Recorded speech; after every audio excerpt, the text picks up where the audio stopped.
여러분, 한 가지 장면을 떠올려 보시겠습니까? 동창회 자리입니다. 오랜만에 만난 친구들이 둥글게 앉아 있습니다. 그런데 한쪽에서 한 사람이 목소리를 높입니다.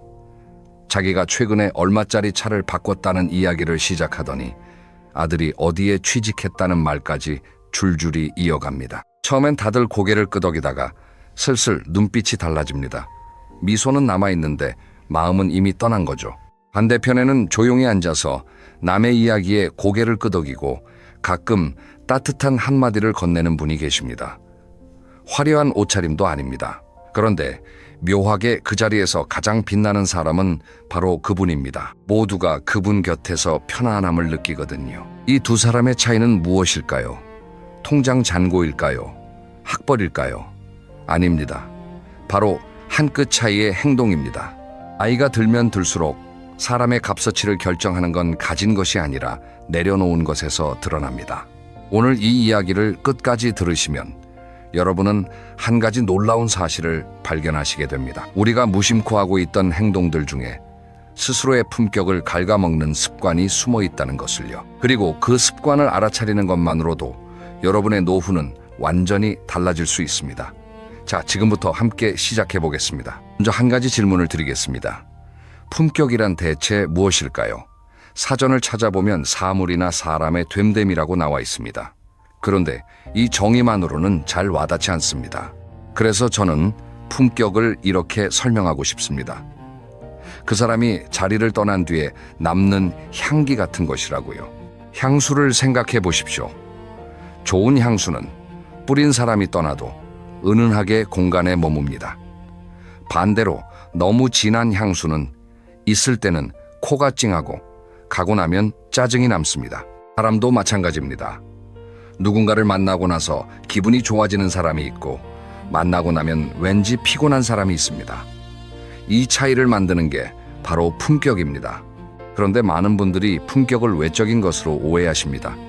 명품 가방을 들어야 품격이 있다. 좋은 차를 타야 귀티가 난다. 고급 레스토랑에서 식사해야 격이 있다. 정말 그럴까요? 잠시 주변을 돌아보십시오. 명품으로 온몸을 감싸고 있는데도 말투가 거칠어서 같이 있기 불편한 사람이 분명히 있습니다. 반대로 소박한 차림인데도 말 한마디, 눈빛 하나에서 사려 깊음이 묻어나는 분도 계십니다. 일본의 한 유명한 기업가가 이런 말을 남겼습니다. 인류는 자신이 인류인 줄 모르고 삼류는 자신이 인류라고 믿는다. 이 말이 품격의 본질을 꿰뚫는다고 저는 생각합니다. 진짜 품격 있는 사람은 자기가 품격 있다고 떠들고 다니지 않습니다. 오히려 겸손하게 행동하는데 주변 사람들이 먼저 그분의 격을 느끼는 것이지요. 그러면 왜 나이가 들면 품격이 더 중요해질까요? 젊을 때는 능력으로 평가받습니다. 일을 얼마나 잘하는지, 얼마나 성과를 내는지가 기준이 됩니다. 하지만 은퇴 이후에는 상황이 달라집니다. 직함도 사라지고 사회적 지위도 예전 같지 않습니다. 그때부터 사람들이 보는 것은 오직 그 사람의 됨됨이, 즉 품격입니다. 생각해 보십시오. 명절에 온 가족이 모였을 때 어르신이 한 분 계십니다. 조용히 앉아 계시는데 아이들이 먼저 다가갑니다. 며느리도 편하게 대화합니다. 그 어르신이 특별히 부자라서 그런 게 아닙니다. 평소에 잔소리를 아끼고 칭찬을 아끼지 않았기 때문입니다. 반대로 아무리 용돈을 많이 주시는 어르신이라도 볼 때마다 지적과 비교를 하시면 가족들의 발길은 점점 뜸해지지 않겠습니까? 이처럼 나이 들어서의 품격은 곧 관계의 질을 결정합니다. 그리고 관계의 질은 노후의 행복을 결정합니다. 아무리 통장에 돈이 가득해도 외롭다면 그건 풍요로운 노후가 아닙니다. 아무리 건강해도 옆에 진심으로 함께할 사람이 없다면 그 건강이 무슨 의미가 있겠습니까? 이제 본격적으로 들어가겠습니다. 나이 들어 절대 하지 말아야 할 품격을 갉아먹는 행동들이 있습니다. 이것을 저는 3가지 함정이라고 부르겠습니다. 함정이라고 표현한 이유가 있습니다.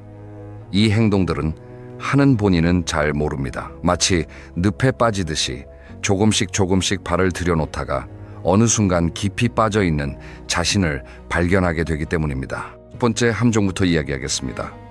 바로 과시와 자랑이라는 달콤한 독입니다. 사람은 누구나 인정받고 싶은 욕구가 있습니다. 이건 아주 자연스러운 감정입니다. 어린아이가 그림을 그리고 나서 엄마에게 달려가서 보여주는 것과 같은 본능이지요. 문제는 이 욕구가 나이가 들면서 왜곡될 때 생깁니다. 젊었을 때는 인정받을 기회가 많습니다. 직장에서 승진하고 프로젝트를 성공시키고 동료들에게 칭찬을 받습니다. 그런데 은퇴 후에는 이런 기회가 확 줄어듭니다. 그러다 보니 과거의 영광에 매달리게 됩니다. 나 옛날에 이랬다. 내가 젊었을 때는 저랬다.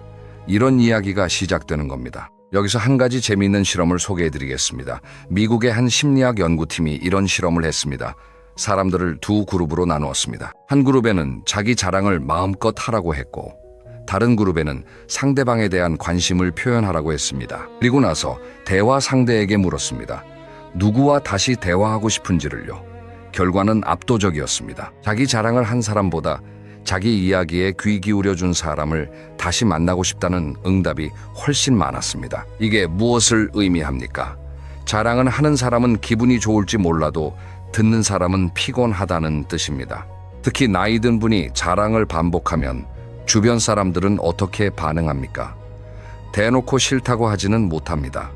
대신 슬금슬금 자리를 피합니다. 연락을 덜 합니다. 모임에 그분이 온다고 하면 갑자기 일이 생겼다고 합니다. 본인은 모릅니다. 왜 사람들이 멀어지는지를요. 자랑에는 크게 세 가지 종류가 있습니다. 첫째는 돈 자랑입니다. 이건 가장 노골적인 형태입니다. 내가 어디에 얼마를 투자해서 얼마를 벌었다. 우리 집이 얼마짜리다. 이번에 얼마짜리 여행을 다녀왔다. 이런 이야기를 듣고 부러워하는 사람은 거의 없습니다. 오히려 속으로 이렇게 생각합니다. 저분은 왜 저렇게 돈 이야기만 할까? 다른 대화 주제는 없나? 둘째는 자식 자랑입니다. 이것은 우리나라 특히 많은 유형입니다. 우리 아들이 어디에 다닌다. 우리 딸이 무슨 시험에 붙었다. 손주가 몇 살인데 벌써 영어를 한다. 부모 마음은 이해합니다. 자식이 잘 되면 당연히 기쁘지요. 하지만 그 기쁨을 남에게 반복적으로 이야기하면 듣는 사람의 마음에는 뭐가 생길까요? 자식이 잘 된 사람 앞에서 자기 자식 이야기를 꺼내기가 어려워집니다. 비교당하는 느낌이 들기 때문이죠. 결국 그 사람과의 대화가 불편해지고 관계에 금이 가기 시작합니다. 셋째는 과거 자랑입니다. 이것이 어쩌면 가장 안타까운 유형입니다. 나 젊었을 때는 말이야. 내가 무슨 자리에 있었을 때는 말이야. 이 말이 나올 때 주변 사람들은 속으로 이렇게 생각합니다. 지금은 아니잖아요. 잔인하지만 사실입니다. 과거에 아무리 대단했어도 현재의 모습이 과거에 매달리는 사람이라면 안쓰러워 보이지 대단해 보이지는 않습니다. 그러면 진짜 품격 있는 분들은 어떻게 할까요? 재미있는 건 그분들은 자랑할 것이 훨씬 많다는 겁니다. 그런데 하지 않습니다. 오히려 상대방의 이야기에 관심을 보입니다. 요즘 어떻게 지내세요? 건강은 좋으신가요? 그 일은 잘 풀렸습니까? 이런 질문을 먼저 던집니다. 여기서 아주 중요한 원리가 하나 있습니다. 저는 이것을 거울 효과라고 부릅니다. 내가 상대를 높여주면 상대는 나를 높여줍니다. 내가 상대의 이야기에 귀를 기울이면 상대도 나의 이야기에 귀를 기울입니다. 반대로 내가 나를 높이면 상대는 나를 낮춥니다. 이게 인간관계의 거울 법칙이에요. 한 가지 사례를 더 들어보겠습니다. 제가 아는 한 어르신이 계십니다. 이분은 젊어서 꽤 큰 사업을 하신 분입니다. 자수성가하셔서 재산도 상당합니다. 그런데 이분을 처음 만나면 절대 그런 분인 줄 모릅니다. 옷차림도 수수하고 말투도 조용합니다. 식사 자리에서 항상 맞은편 사람 이야기를 먼저 들으십니다. 그러다 나중에 다른 사람을 통해 그분의 이력을 듣게 되면 놀랍니다. 그리고 그때 느끼는 감정은 존경입니다. 아, 저런 분이 저렇게 겸손하시구나. 이 존경심은 자기 입으로 자랑해서는 절대 얻을 수 없는 것입니다. 반대의 사례도 있습니다. 모임에 가면 꼭 한 분은 계십니다. 이야기의 시작도나 중간도나 끝도나인 분. 이분의 공통점이 뭔지 아십니까? 대부분 실제로는 마음속에 불안이 있습니다. 자기가 무시당할까봐, 자기 가치를 인정받지 못할까봐 두려운 겁니다. 그래서 끊임없이 자기를 증명하려 합니다. 하지만 역설적이게도 증명하려 하면 할수록 품격은 더 떨어집니다. 심리학에서는 이것을 자기가치 확인 욕구라고 부릅니다. 이 욕구 자체는 나쁜 게 아닙니다. 다만 그것을 자랑으로 채우려 하면 밑 빠진 독에 물 붓기와 같습니다. 자랑을 해서 잠깐 기분이 좋아져도 금방 또 불안해집니다. 그래서 더 큰 자랑을 하게 되고 악순환이 반복되는 것이죠. 그래서 제가 드리고 싶은 첫 번째 제안은 이것입니다. 자랑하고 싶은 마음이 올라올 때 3초만 멈추십시오. 그리고 그 에너지를 상대방에 대한 관심으로 바꿔보십시오. 내가 이번에 좋은 여행을 다녀왔다고 말하고 싶으면 대신 이렇게 물어보는 겁니다. 요즘 여행 가신 곳 있으세요? 어디가 좋으셨어요? 이렇게 바꾸는 순간 대화의 분위기가 완전히 달라지는 걸 경험하실 겁니다. 자, 이제 두 번째 함정으로 넘어가겠습니다. 이것은 첫 번째보다 더 교묘합니다. 왜냐하면 본인도 자기가 이런 행동을 하고 있다는 걸 잘 모르는 경우가 많기 때문입니다. 두 번째 함정은 바로 사소한 이득에 집착하는 것입니다. 저는 이것을 초라한 그림자라고 부르겠습니다. 왜 그림자라고 했느냐면 이 행동은 본인 뒤에 초라한 그림자를 들이우기 때문입니다. 당사자는 정면만 보고 있으니 그 그림자를 보지 못합니다. 하지만 주변 사람들은 다 보입니다. 구체적으로 어떤 행동인지 이야기해 보겠습니다. 식당에 갔습니다. 반찬이 부족합니다. 직원을 부릅니다. 여기까지는 괜찮습니다. 그런데 이렇게 말합니다. 아니, 반찬 리필도 안 해줘요. 여기 장사를 어떻게 하는 거야? 고개를 끄덕이며 얼굴을 찡그립니다. 같이 온 사람은 어떤 기분이 들까요? 창피합니다. 또 다른 예를 들어보겠습니다. 마트에서 장을 보다가 사과 한 알이 무게가 덜 나간 것 같습니다. 직원에게 따지기 시작합니다. 이거 정확히 달아봐요. 분명히 모자랄 거야. 사과 한 알의 무게 차이라고 해봤자 얼마나 되겠습니까? 하지만 그 작은 차이에 목소리를 높이는 순간 줄을 서서 기다리던 사람들의 눈빛이 달라집니다. 여기서 제가 강조하고 싶은 것이 있습니다. 이 행동들이 나쁜 이유는 단순히 보기 좋지 않아서가 아닙니다. 이 행동 뒤에 숨겨진 심리가 문제입니다. 사소한 이득에 집착하는 사람은 무의식 중에 이런 메시지를 보내고 있는 겁니다. 나는 이 정도의 작은 손해도 참을 수 없는 사람이다. 나는 내 이익이 다른 무엇보다 중요한 사람이다. 나는 타인의 감정보다 내 것을 먼저 챙기는 사람이다. 이렇게 말로 표현하면 대부분의 분들이 깜짝 놀라실 겁니다. 나는 그런 사람이 아닌데 라고요. 맞습니다. 마음은 그렇지 않습니다. 하지만 행동이 그렇게 익힌다는 게 문제입니다. 의도와 결과 사이에는 항상 간격이 있거든요. 또 한 가지 매우 흔한 유형이 있습니다. 바로 공짜를 지나치게 밝히는 것입니다. 모임에서 누가 커피를 쏘겠다고 하면 얼른 가장 비싼 것을 시키고 남이 내는 자리에서는 입맛대로 메뉴를 고르면서 자기가 내야 할 상황에서는 이런저런 핑계를 대는 분. 본인은 이득을 본다고 생각하실지 모릅니다. 하지만 그 작은 이득 뒤에 일어가는 것이 훨씬 큽니다. 바로 신뢰와 존중이라는 보이지 않는 자산입니다. 이런 이야기가 있습니다. 옛날에 한 마을에 부자 영감이 살았습니다. 이 영감은 말할 수 없이 인색했습니다. 장에 가면 콩나물 한 줌도 깎으려 하고 잔치에 불려가면 남보다 더 먹으려 했습니다. 그런데 돌아가시는 날 장례식에 찾아온 사람은 고작 몇 명이었다고 합니다. 반면 같은 마을에 살던 평범한 할머니가 계셨습니다. 이 할머니는 가진 것은 많지 않았지만 이웃집에 반찬이 생기면 나눠주고 동네 아이들에게 사탕을 쥐어주곤 했습니다. 이 할머니의 장례식에는 마을 사람들이 줄을 이었다고 합니다. 이 이야기가 비유적이긴 하지만 현실에서도 똑같은 일이 벌어집니다. 이해타산으로 맺어진 관계는 이해관계가 사라지면 함께 사라집니다. 하지만 베품과 따뜻함으로 맺어진 관계는 오래도록 남습니다. 여기서 한 가지 오해를 풀고 싶습니다. 베풀미란 반드시 돈을 쓰는 것이 아닙니다. 친구가 힘든 이야기를 할 때 묵묵히 들어주는 것, 식당에서 직원에게 수고하십니다. 한마디 건네는 것, 후배에게 좋은 정보를 아낌없이 알려주는 것, 이런 것들이 모두 베풀미입니다. 돈이 한 푼도 들지 않는 베풀미지만 그 효과는 비싼 선물보다 훨씬 큽니다. 일본에서 100세가 넘도록 건강하게 사신 한 어르신에 대한 이야기가 있습니다. 이분의 장수 비결을 물었더니 이렇게 대답하셨다고 합니다. 매일 누군가에게 도움이 되는 일을 한 가지씩 하는 것이라고요. 거창한 것이 아닙니다. 이웃에게 인사하기, 길에 떨어진 쓰레기 줍기, 가게 점원에게 감사 인사하기, 이런 소소한 베풀미 이분의 삶을 풍요롭게 만들었고 주변에 항상 사람이 가득했다고 합니다. 반대로 생각해 보십시오. 사소한 이득에 집착하는 삶은 얼마나 피곤합니까? 항상 손해보지 않으려 계산기를 두드리고 남이 더 가져간 건 아닌지 눈치를 보고 내가 조금이라도 덜 받았으면 기분이 나빠지고, 이런 삶을 살면 마음에 여유가 없습니다. 여유가 없으니 표정이 굳습니다. 표정이 굳으니 주변에 사람이 모이지 않습니다. 그래서 두 번째 제안을 드립니다. 사소한 손해를 즐기십시오. 이상하게 들리시죠?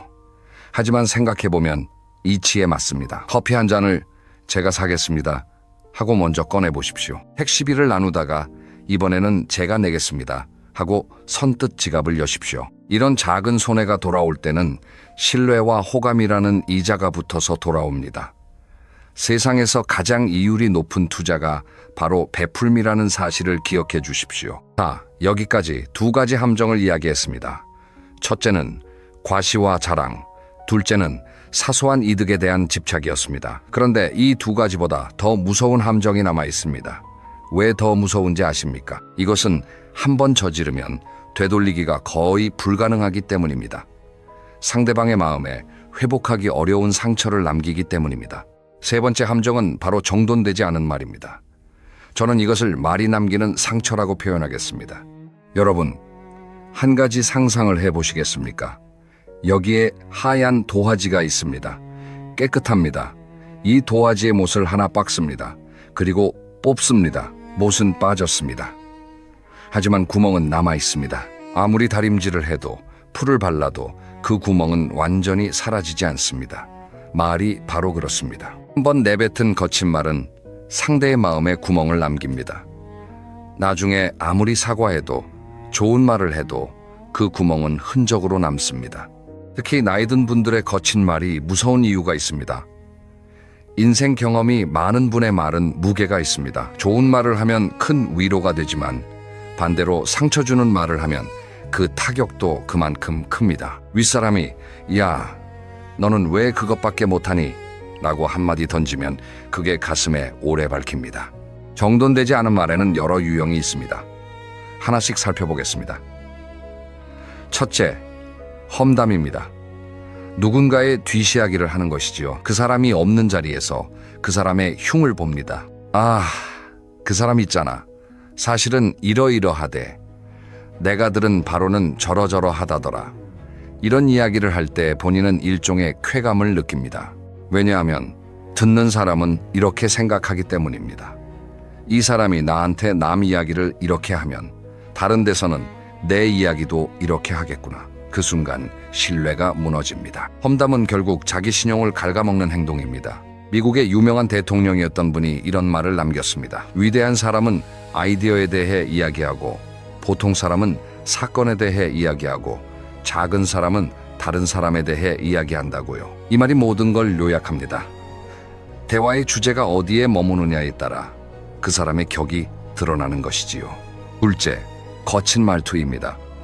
반말을 함부로 하거나 명령조로 이야기하거나 큰 소리로 위압감을 주는 것이 여기에 해당합니다.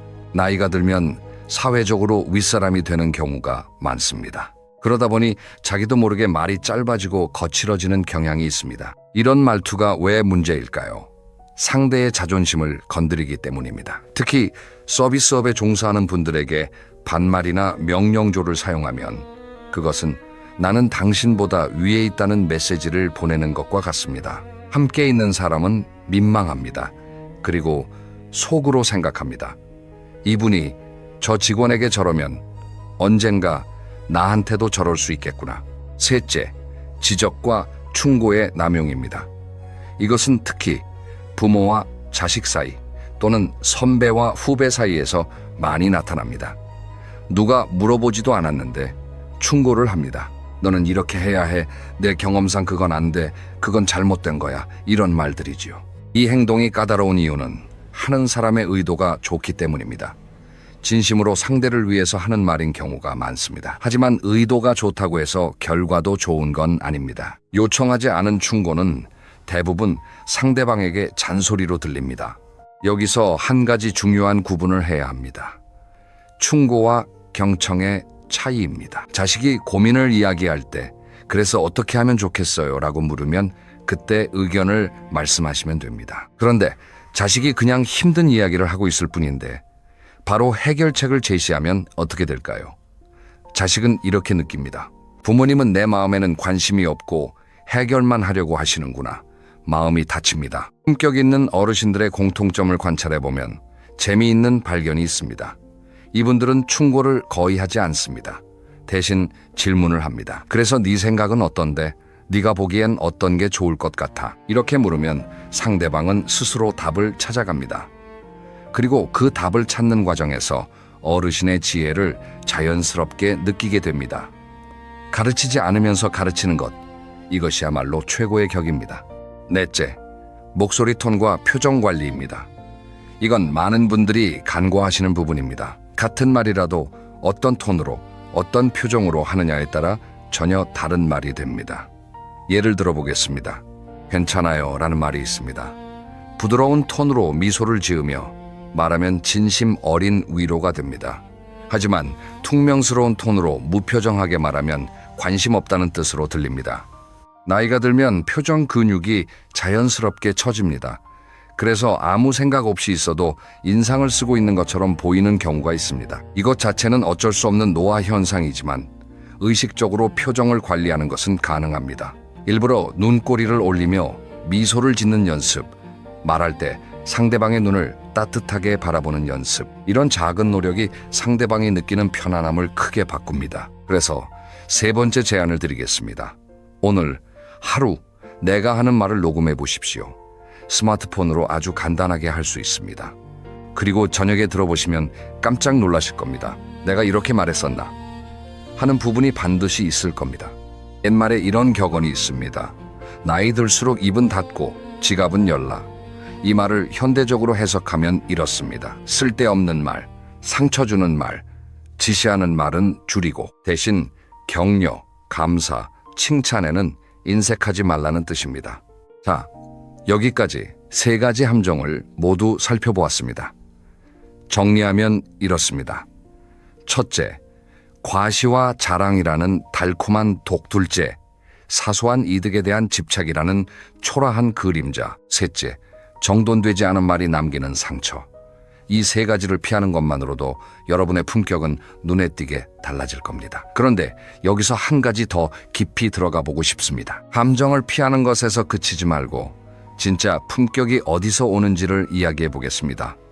저는 이것을 버림의 미학이라고 부릅니다. 버림의 미학이라니 좀 거창하게 들리시죠? 하지만 뜻은 단순합니다. 나이가 들면 쌓는 것이 아니라 덜어내는 것이 아름답다는 뜻입니다. 옷장을 생각해 보십시오. 옷이 가득 차 있으면 정리가 안 됩니다. 뭘 입어야 할지 모릅니다. 오히려 불필요한 옷을 과감하게 정리하고 나면 진짜 좋은 옷이 보입니다. 우리가 살면서 쌓아온 것들이 있습니다. 자존심, 체면, 지위, 고집, 편견. 이런 것들은 한때 우리를 지켜준 갑옷이었을지 모릅니다. 하지만 나이가 들면 그 갑옷이 오히려 무거운 짐이 됩니다. 그 짐을 하나씩 내려놓을 때 비로소 가벼워집니다. 가벼워지면 유연해집니다. 유연해지면 사람들이 다가오기 쉬워집니다. 이것이 품격의 시작입니다. 첫째, 자존심을 내려놓으십시오. 여기서 말하는 자존심은 자존감과 다릅니다. 자존감은 지켜야 합니다. 자존감은 나를 소중하게 여기는 마음이니까요. 하지만 자존심은 남에게 보여주는 체면입니다. 실수했을 때 솔직하게 미안하다고 말하는 것, 모르는 것을 모른다고 인정하는 것, 이것은 자존심을 내려놓는 것이지 자존감을 버리는 것이 아닙니다. 한 가지 예를 들어보겠습니다. 손주에게 스마트폰 사용법을 물어본 적이 있으신가요? 할아버지가 이것도 모르냐고 타박하는 손주도 있겠지만 대부분의 손주는 신이 나서 가르쳐 줍니다. 그 순간 할아버지와 손주 사이에 따뜻한 유대가 형성됩니다. 가르침을 주는 관계가 아니라 서로 배우는 관계가 되는 거지요. 둘째, 고집을 내려놓으십시오. 나이가 들면 살아온 경험이 많으니 자연스럽게 자기만의 방식이 생깁니다. 그것 자체는 지혜입니다. 하지만 그 방식만이 옳다고 고집하기 시작하면 지혜가 아니라 아집이 됩니다. 세상이 바뀌었는데 내 방식만이 정답이라고 우기는 것은 내비게이션이 있는 시대에 30년 전 지도를 들고 길을 찾겠다는 것과 같습니다. 물론 경험에서 나온 원칙은 소중합니다. 하지만 원칙과 고집의 차이를 아셔야 합니다. 원칙은 핵심을 지키되 방법은 유연하게 바꾸는 것이고 고집은 방법까지 바꾸지 않으려는 것입니다. 이 둘을 구분하시면 관계가 훨씬 편안해집니다. 셋째, 비교를 내려놓으십시오. 이것이 가장 어렵습니다. 우리는 평생 비교 속에서 살아왔습니다. 학교 다닐 때는 성적 비교, 직장에서는 실적 비교, 결혼 후에는 아이들 비교. 이것이 습관이 되어서 은퇴 후에도 비교를 멈추지 못합니다. 김 씨네 아들은 의사인데 우리 아들은 뭐하나? 이 씨네는 해외여행 다녀왔다던데 우리는 왜 못 가나? 비교를 내려놓으면 신기한 일이 생깁니다. 내 삶이 보이기 시작합니다. 남의 삶에 가려져 있던 내 삶의 좋은 점들이 비로소 눈에 들어옵니다. 아, 나도 참 괜찮게 살아왔구나 하는 감사의 마음이 올라옵니다. 그 감사가 표정에 묻어나고 말투에 묻어나면 그것이 바로 품격입니다. 넷째, 미움을 내려놓으십시오. 살다 보면 미운 사람이 생기기 마련입니다. 누가 나를 무시했다. 누가 나를 속였다. 누가 나에게 못되게 굴었다. 이런 기억들이 가슴에 쌓여 있을 수 있습니다. 하지만 그 미움이 해치는 사람은 누구입니까? 상대가 아니라 자기 자신입니다. 이런 비유가 있습니다. 미움을 품는 것은 뜨거운 숯을 손에 쥐고 있는 것과 같다. 던지려고 쥐고 있지만 실제로 데이는 건 자기 손이다. 미움을 놓아버리는 것은 그 사람을 용서하는 것이 아닙니다. 자기 자신을 자유롭게 하는 것입니다. 실제로 관련 연구들을 보면 분노와 원한을 오래 품고 있으면 혈압이 오르고 수면의 질이 떨어지며 면역력까지 낮아진다고 합니다. 미움을 놓는 것은 마음의 문제이기도 하지만 몸의 문제이기도 한 거지요. 다섯째, 완벽함을 내려놓으십시오. 나이 들어 가장 편안한 사람은 자기 약점을 웃으며 인정할 수 있는 사람입니다. 눈이 침침해져서 글씨가 잘 안 보여 하고 웃을 수 있는 분, 요즘 기억력이 예전 같지 않아 하고 털어놓으실 수 있는 분, 이런 분 옆에 있으면 편안합니다. 반대로 나이가 들어서도 완벽해 보이려 애쓰는 분이 계십니다. 건강이 안 좋은데도 괜찮은 척, 외로운데도 잘 지내는 척, 모르는 게 있어도 아는 척, 이런 분 곁에 있으면 피곤합니다. 완벽함을 내려놓으면 오히려 더 사랑받습니다. 인간적인 모습이 매력이 되는 거지요. 서투른 것은 부끄러운 게 아닙니다. 서투른 것을 감추려 하는 게 부끄러운 것입니다. 자, 지금까지 5가지를 내려놓으라고 말씀드렸습니다. 자존심, 고집, 비교, 미움, 완벽함, 이것들을 내려놓으면 마음이 가벼워집니다. 마음이 가벼우면 얼굴이 밝아집니다. 얼굴이 밝으면 사람들이 모입니다. 사람들이 모이면 행복해집니다. 이 선순환이 바로 품격 있는 노년의 비밀입니다. 여기서 한 가지 더 중요한 이야기를 해야 할 것 같습니다. 품격은 어느 날 갑자기 완성되는 것이 아닙니다. 매일매일 조금씩 다듬어가는 것입니다. 마치 정원을 가꾸는 것과 같습니다. 한 번에 아름다운 정원이 만들어지지 않습니다. 매일 잡초를 뽑고 물을 주고 가지를 다듬어야 합니다. 그런 의미에서 오늘부터 시작할 수 있는 3가지 작은 약속을 제안드리겠습니다. 거창한 것이 아닙니다. 아주 작은 것부터 시작하면 됩니다. 첫째, 하루에 한 번 상대방에게 진심 어린 질문을 하십시오. 자랑 대신 관심을 선물하는 것입니다. 오늘 기분 어떠세요? 요즘 어떤 일에 관심을 갖고 계세요? 이런 작은 질문이 관계를 바꿉니다. 아까 말씀드린 거울 효과를 기억하십시오. 내가 관심을 주면 관심이 돌아옵니다. 이것을 30일만 해보십시오. 한 달 후에 여러분 주변의 분위기가 달라져 있을 겁니다. 처음에는 좀 어색하실 수 있습니다. 그동안 내 이야기를 주로 해오셨다면 더 그렇겠지요. 하지만 며칠만 지나면 익숙해집니다. 그리고 상대방의 표정이 밝아지는 것을 보면 뿌듯한 마음이 들기 시작할 겁니다. 둘째, 하루에 한 번 작은 베풀음을 실천하십시오. 아까 말씀드렸듯이 돈이 들지 않아도 됩니다. 엘리베이터 문을 잡아주기, 먼저 인사하기, 고맙습니다, 한마디 건네기, 이런 것들이 모두 베풀미입니다. 중요한 건 의식적으로 하는 것입니다. 오늘 나는 누구에게 어떤 베풀물 했는지 저녁에 잠들기 전에 한번 떠올려 보십시오. 한 가지 재미있는 사실을 알려드릴게요. 뇌과학 연구에 따르면 남에게 친절한 행동을 할 때 뇌에서 기쁨을 느끼게 하는 물질이 분비된다고 합니다. 즉, 베풀면 받는 사람만 행복한 게 아니라 주는 사람도 행복하게 만드는 행동인 거지요. 건강에도 좋다는 의미입니다. 이 얼마나 이득인 일입니까? 셋째, 하루에 한 번 내가 한 말을 돌아보십시오. 오늘 나는 누군가에게 상처 주는 말을 하지는 않았나? 불필요한 충고를 하지는 않았나? 험담을 하지는 않았나? 이것을 매일 점검하는 것입니다. 처음에는 부끄러운 순간을 많이 발견하실 수도 있습니다. 하지만 괜찮습니다. 발견하는 것 자체가 변화의 시작이니까요. 혹시 일기를 쓰시는 분이 있으시면 오늘 내가 한 말 중에서 가장 좋았던 말 한마디와 가장 후회되는 말 한마디를 적어보십시오. 이것을 석 달만 해보시면 놀라운 변화가 일어납니다. 후회되는 말이 점점 줄어들고 좋은 말이 점점 늘어나는 것을 확인하실 수 있을 겁니다. 오늘 이야기를 정리해 보겠습니다. 결국 품격이란 무엇입니까?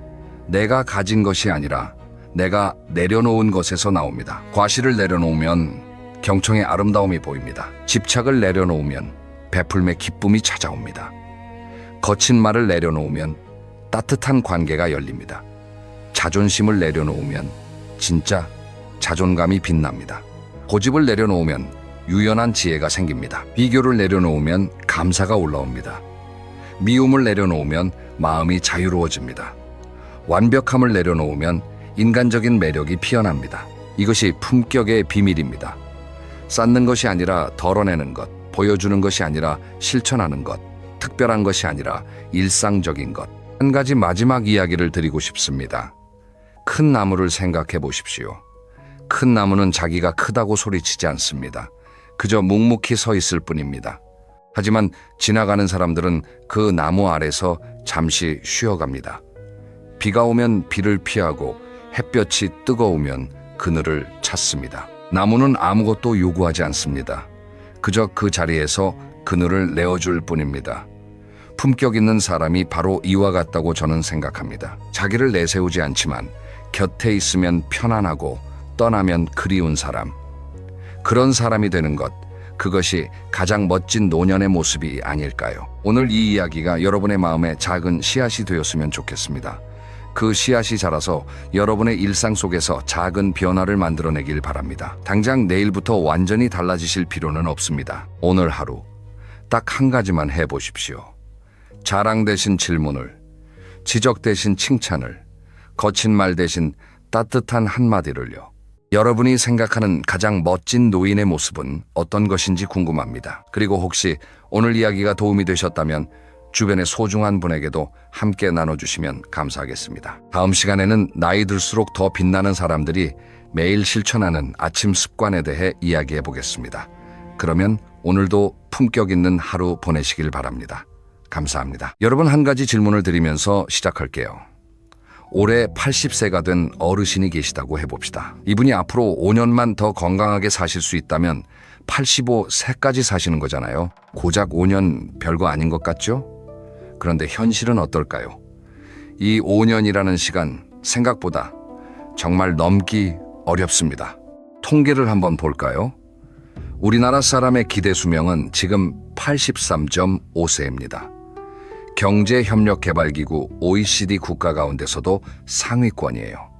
의료 기술도 발달하고 건강에 대한 관심도 어느 때보다 높은 시대인데 이상한 일이죠. 기대 수명이 83세를 넘었는데 왜 85세라는 벽 앞에서 많은 분들이 주저앉게 되는 걸까요? 여기에는 우리가 미처 몰랐던 아주 놀라운 과학적인 이유가 숨어 있습니다. 오늘 이 이야기를 끝까지 들으시면 여러분의 몸 안에서 지금 이 순간에도 일어나고 있는 노화의 비밀을 알게 되실 겁니다.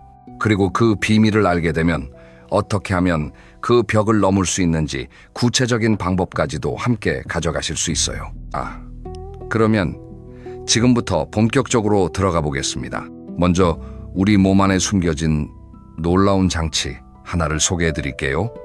여러분, 신발끈을 생각해 보세요. 신발끈 양쪽 끝에 플라스틱 캡이 달려 있잖아요. 그 작은 캡이 없으면 어떻게 될까요? 신발끈 끝이 풀어져서 너덜너덜해지겠죠. 우리 몸에도 이것과 아주 비슷한 장치가 있습니다. 바로 텔로미어라는 것인데요. 텔로미어 좀 어려운 말처럼 들리시죠? 쉽게 설명해 드릴게요. 우리 몸은 약 100조 개가 넘는 세포로 이루어져 있어요. 이 세포들은 끊임없이 분열합니다.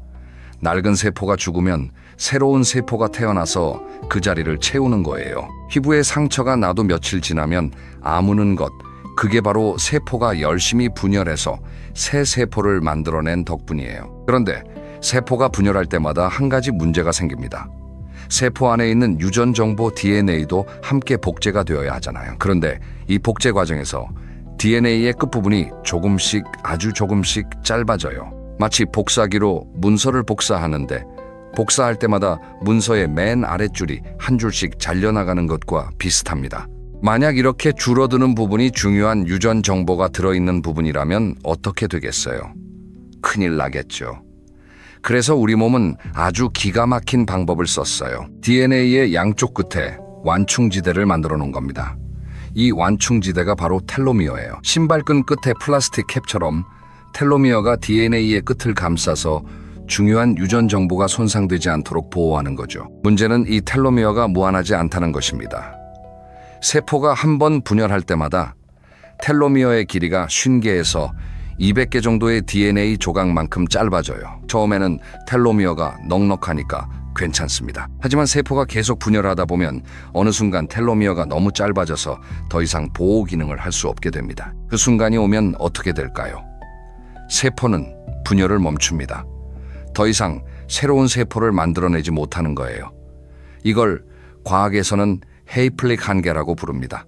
인간의 세포는 대략 60번 정도 분열할 수 있는데 이 한계에 도달하면 세포는 노화 상태에 빠집니다. 노화된 세포는 마치 은퇴한 직원과 같아요. 일은 하지 않는데 자리는 차지하고 있죠. 그것뿐이 아닙니다. 노화된 세포는 주변의 건강한 세포들에게 잘못된 신호를 보내기도 합니다. 마치 좌석에 앉아서 엉뚱한 방향으로 안내 방송을 하는 것과 같죠. 이런 세포들이 쌓이고 쌓이면 우리 몸 전체에 문제가 생기기 시작합니다. 여기서 재미있는 사실 하나 더 알려드릴게요. 갓 태어난 신생아의 세포는 80번에서 90번 정도 분열할 수 있어요. 그런데 70대가 되면 어떻게 될까요? 세포의 분열 능력이 20번에서 30번 정도밖에 남지 않습니다. 나이가 들수록 상처가 잘 안 낫고 회복이 느려지는 이유가 바로 여기에 있어요. 세포가 새로 만들어지는 속도가 현저히 떨어지는 겁니다. 그러면 이런 궁금증이 생기시겠죠.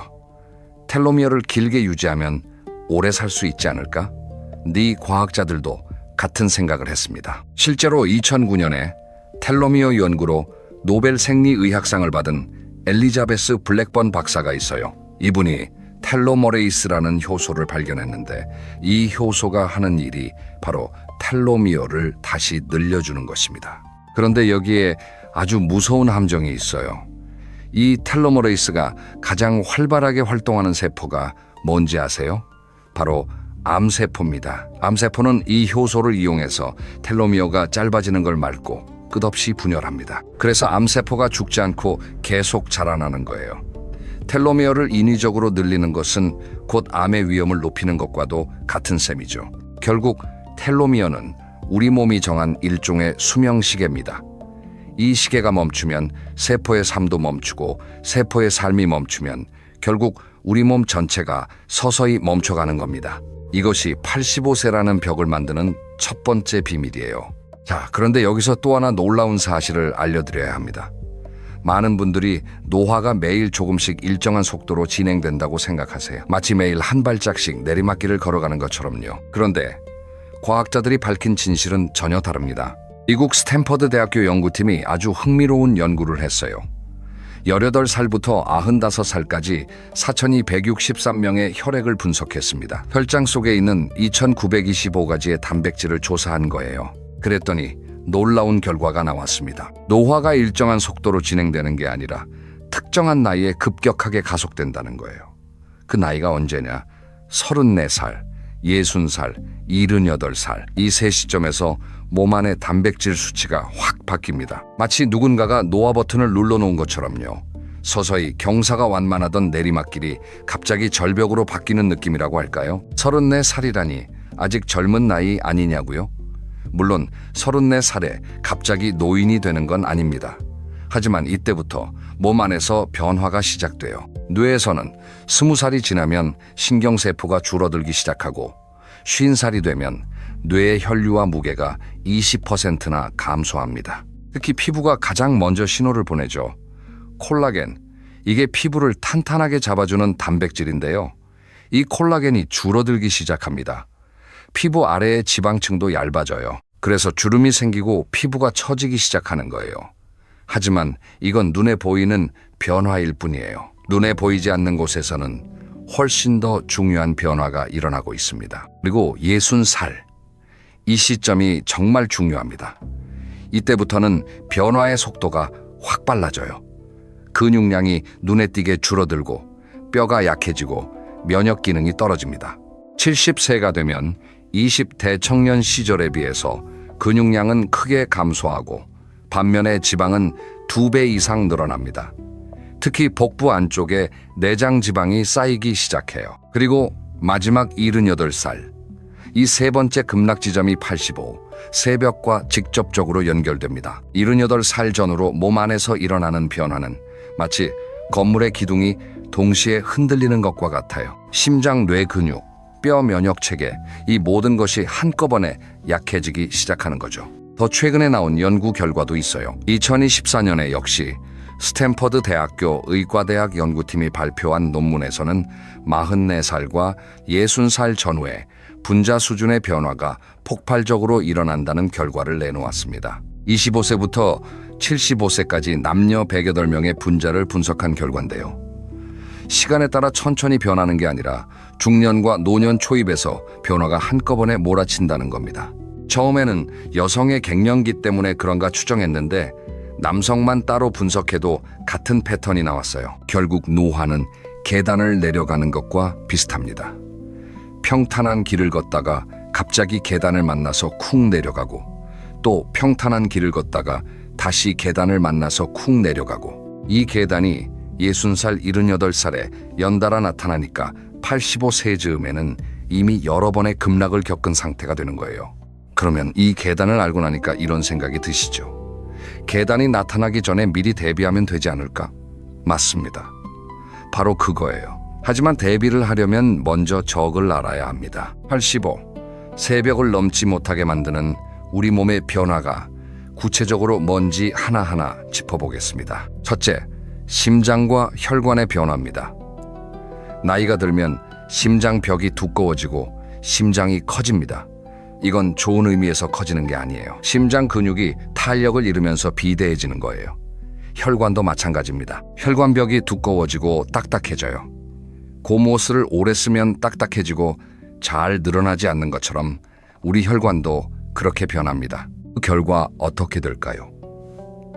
고혈압, 심부전, 부정맥, 허혈성, 심질환, 이런 심혈관계 질환이 찾아옵니다. 특히 이미 고혈압이나 당뇨, 비만 같은 만성질환을 가지고 계신 분이라면 이 질환들이 심장에 추가적인 부담을 줘서 상태가 더 빨리 나빠질 수 있어요. 여기서 잠깐 놀라운 수치 하나 알려드릴게요. 2024년 질병관리청 발표에 따르면 우리나라에서 만성질환으로 인한 사망이 전체 사망의 78.1%를 차지한다고 합니다. 10명이 돌아가시면 그 가운데 거의 8명이 만성질환 때문이라는 뜻이에요. 이 수치가 85, 새벽의 실체를 적나라하게 보여줍니다. 둘째, 뇌의 변화입니다. 뇌는 우리 몸에서 가장 먼저 늙기 시작하는 기관 중 하나예요. 20살 이후부터 뇌의 신경세포가 서서히 줄어들기 시작합니다. 60세가 넘으면 뇌신경세포의 수와 무게가 약 10% 정도 줄어들어요. 그러면서 뇌실이라고 하는 뇌 안의 빈 공간이 커지게 됩니다. 이 과정에서 여러 가지 신경계 질환이 나타날 수 있어요. 기억력이 떨어지고 판단력이 흐려지고 말이 잘 떠오르지 않는 증상이 생기죠. 가벼운 수준이면 그냥 깜빡깜빡하는 것으로 넘어갈 수 있지만 심해지면 치매로 이어질 수 있습니다. 혈관성 치매, 알츠하이머, 파킨슨병 이런 질환들이 80세를 넘어가면서 급격히 증가해요. 혹시 주변에 이런 분 계시지 않으세요? 분명 어제까지 정정하셨는데 어느 날 갑자기 기운이 확 빠지고 말수가 줄고 표정이 무뎌지시는 분. 이런 변화가 단순히 나이 탓만은 아닐 수 있어요. 뇌에서 신경세포가 빠르게 줄어들면서 생기는 변화일 가능성이 큽니다. 셋째, 근육과 뼈의 변화입니다. 이게 정말 중요한데요. 많은 분들이 간과하시는 부분이에요. 70대에 접어들면 근육량이 급격히 줄어듭니다. 여성의 경우 30대부터 근육이 줄기 시작하는데 10년마다 3%에서 5%씩 감소한다고 해요. 70세, 80세가 되면 젊었을 때와 비교해서 근육이 상당히 많이 빠져 있는 상태가 됩니다. 근육이 빠지면 무슨 일이 생길까요? 가장 무서운 건 낙상입니다. 넘어지는 거예요. 젊을 때 넘어지면 일어나면 그만이잖아요. 그런데 70대, 80대에 넘어지면 이야기가 완전히 달라집니다. 뼈가 약해져 있으니까 넘어지면 바로 골절이에요. 특히 고관절 골절. 그러니까 엉덩이 뼈가 부러지는 건 정말 치명적입니다. 고관절이 부러지면 수술을 해야 하고 오랫동안 누워 있어야 하고 누워 있는 동안 근육은 더 빠지고 폐렴이 올 수도 있고 우울감이나 치매 증상이 나타나기도 합니다. 낯선 병원 환경에 오래 있으면 정신적으로도 크게 위축되거든요. 이렇게 한번 무너지기 시작하면 연쇄적으로 건강이 나빠지는 거예요. 그래서 전문가들은 이렇게 말합니다. 70대의 낙상은 곧 수명 단축의 시작이다. 넷째, 면역 체계의 변화입니다. 우리 몸의 면역 체계를 군대에 비유해 볼게요. 젊을 때는 정예 부대가 꽉 차 있어서 외부에서 침입자가 들어오면 재빨리 잡아냅니다. 그런데 나이가 들면 이 군대의 규모가 줄어들어요. 면역세포의 수도 줄고 기능도 떨어집니다. 그래서 젊을 때는 감기에 걸려도 2, 3일이면 낫지만 나이가 들면 감기가 쉽게 낫지 않고 폐렴으로 번질 수도 있어요. 면역력이 떨어지면 암세포를 감시하는 능력도 약해집니다. 우리 몸에서는 매일 수천 개의 비정상적인 세포가 만들어지는데 면역 체계가 건강하면 이걸 잡아서 없애줘요. 하지만 면역력이 약해지면 이 비정상 세포들이 살아남아서 암으로 발전할 가능성이 높아지는 거죠. 다섯째, 감각기관의 변화입니다. 이건 삶의 질과 직결되는 부분이에요. 나이가 들면 눈의 수정체가 혼탁해지면서 색깔이 다르게 보이기 시작합니다. 파란색이 회색처럼 보이고 밝은 곳에서 어두운 곳으로 들어가면 한참 동안 아무것도 보이지 않죠. 청력도 마찬가지입니다. 높은 음역대의 소리를 먼저 못 듣게 돼요. 상대방이 하는 말에서 자음이 잘 안 들리기 시작합니다. 그래서 상대방이 뭐라고 말해도 웅얼거리는 것처럼 들리는 거예요. 누가 또렷하게 이야기해도 잘 알아듣기가 힘들어지죠. 이런 감각의 변화가 쌓이면 바깥 활동이 줄어들고 사람 만나는 걸 꺼리게 되고 외로워지고 우울해지고 이게 다시 건강을 악화시키는 악순환이 만들어집니다. 자, 여기까지 들으시면 이런 생각이 드실 수 있어요. 그러면 노화는 피할 수 없는 거 아니야? 결국 다 늙어서 죽는 거 아니야? 라고요.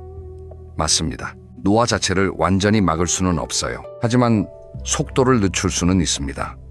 그리고 그 증거가 지구 위에 실제로 존재합니다. 여러분, 블루존이라는 말 들어보셨나요? 블루존은 세계에서 가장 건강하게 오래 사는 사람들이 모여있는 지역을 말해요. 미국의 탐험가이자 저널리스트인 댄 뷰트너라는 분이 이 개념을 만들었는데요. 전 세계를 돌아다니면서 유독 장수하는 사람이 많은 5곳을 찾아냈습니다. 어디냐면요. 이탈리아의 사르데냐, 섬 일본의 오키나와, 코스타리카의 니코야 그리스의 이카리아, 그리고 미국 캘리포니아의 로마린다. 이 5곳이에요. 이 지역들에서는 100세가 넘는 노인들이 유난히 많습니다. 특히 오키나와의 경우 인구 10만 명당 68명이 100세 이상을 산다고 해요. 놀라운 건 이 장수마을 사람들이 비싼 건강식품을 먹거나 최첨단 의료시설을 이용하는 게 아니라는 겁니다. 오히려 그 반대예요. 이들의 생활은 아주 소박하고 단순합니다. 그런데 이 소박한 생활 속에 장수의 비밀이 숨어 있어요. 먼저 식습관을 볼까요? 블루존 사람들의 식단에는 공통점이 있습니다. 식물성 식품을 많이 먹고 가공되지 않은 자연식품을 주로 먹는다는 거예요. 오키나와 사람들은 고구마, 채소, 두부, 생선을 기본으로 먹고 붉은 고기는 거의 먹지 않습니다. 사르데냐. 사람들은 콩류, 통곡물, 산양류, 치즈를 즐기고 적당량의 레드와인을 마셔요. 특히 오키나와에는 아주 유명한 식사 원칙이 있어요. 하라 하치부. 이게 뭐냐면 배가 80% 정도 찼을 때 수저를 내려놓는다는 뜻이에요. 배부르게 먹지 않는 겁니다. 항상 조금 부족하다 싶을 때 그만 먹는 거예요. 칼로리를 계산하거나 복잡한 다이어트를 하는 게 아니에요. 그냥 적당히 먹고 그만두는 거죠. 이 단순한 습관 하나가 과식을 막고 비만을 예방하고 결과적으로 온갖 만성질환의 위험을 낮춰줍니다. 둘째 움직임입니다. 블루존 사람들은 헬스장을 다니지 않습니다. 러닝머신 위에서 뛰지도 않아요.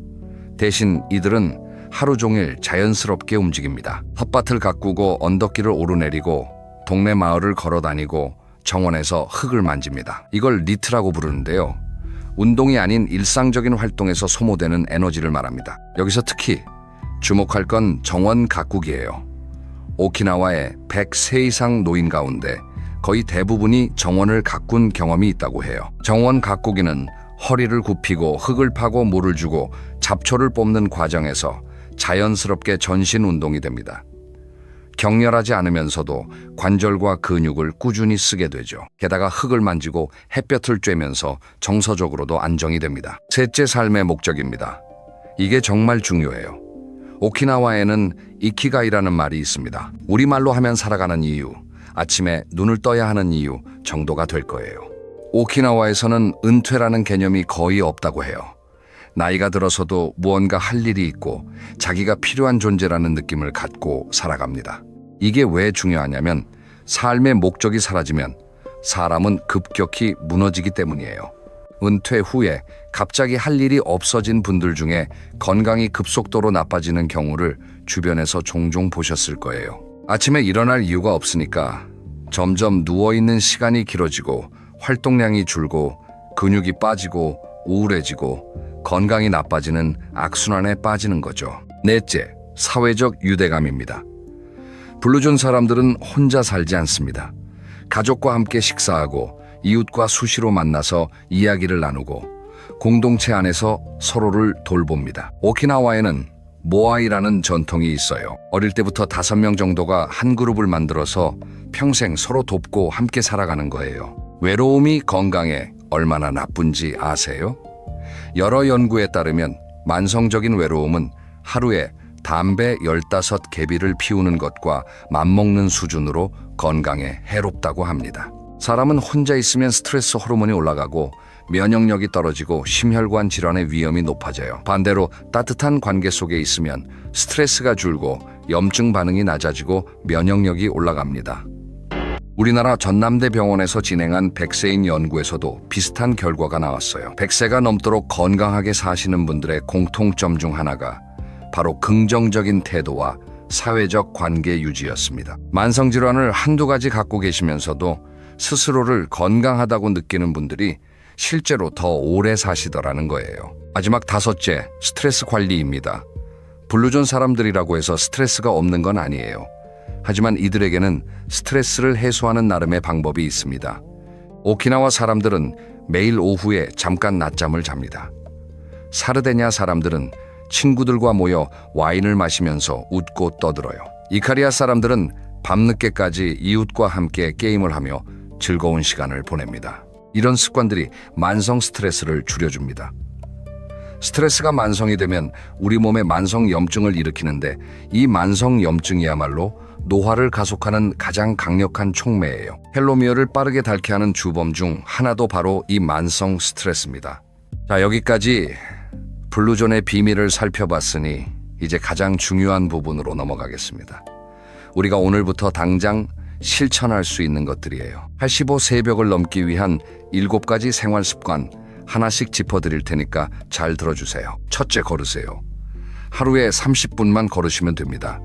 거창하게 운동복 갈아입고 헬스장에 가실 필요 없어요. 동네 한 바퀴 산책하는 것, 시장까지 걸어가는 것, 아파트 계단을 한두 층 오르는 것, 이런 작은 움직임이 모이면 큰 차이를 만듭니다. 연구에 따르면 중년 이후에 규칙적으로 걷는 사람들은 그렇지 않은 사람들에 비해 텔로미어 길이가 유의미하게 더 긴 것으로 나타났어요. 특히 격렬한 운동보다는 천천히 꾸준히 움직이는 것이 70대, 80대에게는 더 효과적입니다.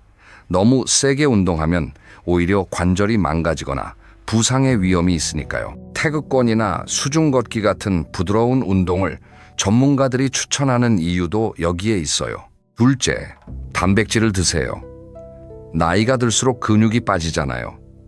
근육을 유지하려면 단백질이 반드시 필요합니다. 생선, 두부, 달걀, 살코기, 콩류 이런 식품을 몇 끼니 조금씩이라도 드세요. 특히 아침에 단백질을 충분히 섭취하는 게 중요해요.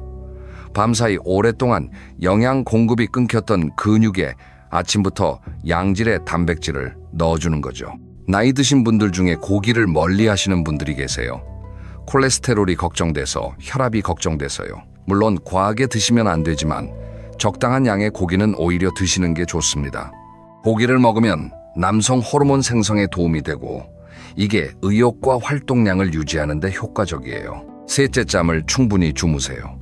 수면은 우리 몸의 수리 시간입니다. 잠을 자는 동안 뇌에서는 낮 동안 쌓인 노폐물을 청소하고 손상된 세포를 수리하고 면역 체계를 재충전합니다. 전문가들이 공통으로 강조하는 말이 있어요. 노화를 늦추는 가장 확실한 방법은 수면이다. 성인은 하루에 최소 7시간 이상 자는 것을 권장합니다. 특히 주의하실 점이 있어요. 40대 이후부터는 알코올 대사 능력이 급격히 떨어집니다. 와인 한 잔이라도 수면의 질을 크게 떨어뜨린다는 연구 결과가 있어요. 잠들기 전에 반주 한 잔 하시는 분들, 그게 오히려 수면을 방해하고 있을 수 있습니다. 넷째, 햇볕을 쬐세요. 나이가 들면 집 안에 있는 시간이 길어지죠. 그런데 하루에 20-30분이라도 밖에 나가서 햇볕을 쬐는 게 중요합니다. 햇볕을 받으면 우리 뇌에서 멜라토닌이라는 물질이 생성되는데 이 멜라토닌이 수면의 질을 높이고 의욕을 유지하는 데 도움을 줘요. 비타민 D도 햇볕을 통해 합성되는데 비타민 D는 뼈 건강과 면역 기능에 필수적인 영양소입니다. 특히 어르신들 가운데 의욕이 없고 우울하다고 하시는 분들, 혹시 하루 종일 집 안에만 계시지는 않으신지 한번 돌아봐 주세요. 바깥에 나가서 햇볕을 쬐고 가벼운 산책을 하는 것만으로도 기분이 훨씬 나아질 수 있습니다. 다섯째, 사람을 만나세요. 앞에서 블루존 이야기하면서 사회적 유대감이 얼마나 중요한지 말씀드렸죠. 나이가 들면 만사가 귀찮아지고 사람 만나는 게 피곤해지는 게 사실이에요. 하지만 그럴수록 일부러라도 사람을 만나셔야 합니다. 꼭 거창한 모임이 아니어도 돼요. 옛 친구에게 전화한 통 거는 것, 동네 경로당에 가서 이야기 나누는 것, 교회나 절의 모임에 참여하는 것, 이런 작은 교류가 뇌를 자극하고 우울감을 줄이고 면역력을 높여줍니다. 일본의 장수마을 나가노현에서는 고령자 취업 비율이 일본 전국에서 가장 높았는데 연구자들은 이들이 사회와 관계를 유지하면서 일하는 것이 운동 기능과 뇌 기능의 노화를 늦추는 핵심 비결이라고 분석했어요. 혼자 집에 틀어박혀 있으면 뇌도 쉬고 싶어 합니다. 뇌가 쉬면 노화가 빨라져요. 그래서 전문가들은 이렇게 조언합니다. 단조로운 생활을 피하고 생활 속에서 작은 변화를 만들어라. 늘 가던 길 대신 다른 길로 산책해보고 오랫동안 연락 안 했던 지인에게 전화를 걸어보고 새로운 취미를 하나 시작해보는 것. 이런 소소한 변화가 뇌를 깨우고 노화를 늦추는 데 도움이 됩니다. 여섯째, 자외선을 차단하세요. 이건 피부 이야기가 아닙니다. 물론 피부도 중요하지만 자외선은 피부뿐 아니라 세포의 DNA를 직접적으로 손상시킵니다. 자외선에 의한 DNA 손상이 쌓이면 세포가 비정상적으로 변할 수 있고 이게 피부암을 비롯한 여러 질환의 원인이 돼요. 외출하실 때 모자를 쓰거나 자외선 차단제를 바르는 습관이 단순히 미용을 위한 게 아니라 세포 건강을 지키는 중요한 방법이에요. 일곱째, 정기적으로 건강검진을 받으세요. 만성질환의 가장 무서운 점이 뭔지 아세요? 초기에는 증상이 거의 없다는 겁니다. 고혈압도, 당뇨도, 고지혈증도 처음에는 아무 증상이 없어요. 그래서 자기가 병에 걸린 줄도 모르고 지내다가 어느 날 갑자기 큰 문제가 터지는 거예요. 뇌졸중이 오든 심근경색이 오든 갑자기 찾아오는 것처럼 느껴지지만 사실은 오랫동안 서서히 진행되고 있었던 거죠. 만성질환을 조기에 발견하면 관리할 수 있습니다. 관리를 잘하면 건강하게 오래 사실 수 있어요. 실제로 만성질환을 갖고 있으면서도 꾸준히 관리하며 건강하게 장수하시는 분들이 많아요. 중요한 건 병이 있느냐 없느냐가 아니라 그 병을 알고 관리하느냐 모르고 방치하느냐의 차이입니다. 자, 여기까지 7가지를 말씀드렸는데요. 한번 정리해 볼게요. 첫째, 걷기. 둘째, 단백질 먹기. 셋째, 잠 충분히 자기. 넷째, 햇볕 쬐기. 다섯째, 사람 만나기.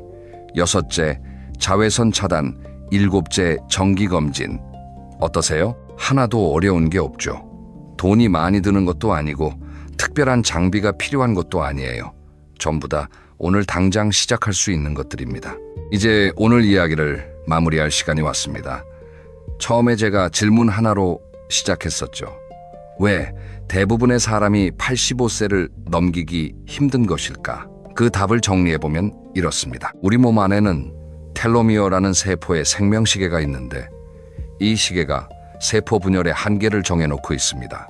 거기에다가 노화는 일정한 속도가 아니라 34살, 60살, 78살에 급격히 가속됩니다. 이 급락 구간을 지나면서 심장, 뇌 근육, 뼈, 면역 체계가 동시에 약해지고 만성 질환이 겹쳐서 85세라는 벽이 만들어지는 거예요. 하지만 이 벽은 절대 넘을 수 없는 벽이 아닙니다. 블루존의 장수 노인들이 증명했듯이 소박하지만 꾸준한 생활 습관이 이 벽을 넘게 해줍니다. 적게 먹고 자연스럽게 움직이고 사람들과 어울리고 삶의 목적을 갖는 것. 이게 85 새벽을 넘어 90, 100세까지 건강하게 사는 비결이에요. 유명한 장수 연구자 댄 뷰트너는 이런 말을 했어요. 인간의 수명에서 유전자가 결정하는 부분은 20%에 불과하다. 나머지 80%는 생활 습관과 환경이 결정한다고요. 다시 말해서 우리의 노후는 우리 손에 달려 있다는 뜻입니다. 50세 이후의 운명은 스스로가 결정한다는 말이 있어요. 저는 이 말이 정말 맞다고 생각합니다. 노화를 부정하는 게 아니라 인정하되 준비하는 것, 그게 건강한 노년을 맞이하는 첫걸음이에요. 오늘 이야기 들으시면서 어떠셨어요? 좀 무겁게 느껴지셨을 수도 있는데 사실 중요한 건 오늘부터 뭘 할 것이냐예요. 오늘 저녁에 산책 한번 나가보시는 건 어떨까요? 오랫동안 연락 못했던 친구한테 전화 한 통 거시는 건 어떨까요? 내일 아침에 달걀 한 개 더 드시는 건 어떨까요? 이런 작은 실천 하나가 여러분의 내일을 바꿀 수 있습니다. 다음 시간에는 더 구체적으로 나이대별로 꼭 챙겨야 할 건강관리법에 대해서 이야기해 보려고 합니다. 50대에는 뭘 해야 하고 60대에는 뭘 바꿔야 하고 70대에는 뭘 주의해야 하는지 아주 실용적인 내용으로 찾아뵐게요. 기대해 주세요. 오늘도 건강하시고 행복하시고 내일 아침에 눈 뜨셨을 때 오늘 하루도 좋은 하루가 되겠다는 기분 좋은 느낌으로 시작하셨으면 좋겠습니다. 긴 시간 들어주셔서 정말 감사합니다. 여러분, 오늘 한 가지 질문으로 시작하겠습니다. 지금 여러분 통장에 갑자기 3천만 원을 꺼냈을 수 있으십니까? 갑자기 무릎이 아파서 인공관절 수술을 받아야 한다면, 배우자가 뇌졸중으로 쓰러져서 당장 병원비가 필요하다면 그 돈을 바로 마련할 수 있으신가요? 놀라운 사실 하나를 말씀드리겠습니다. 최근 통계청의 가계금융복지조사 결과를 보면요.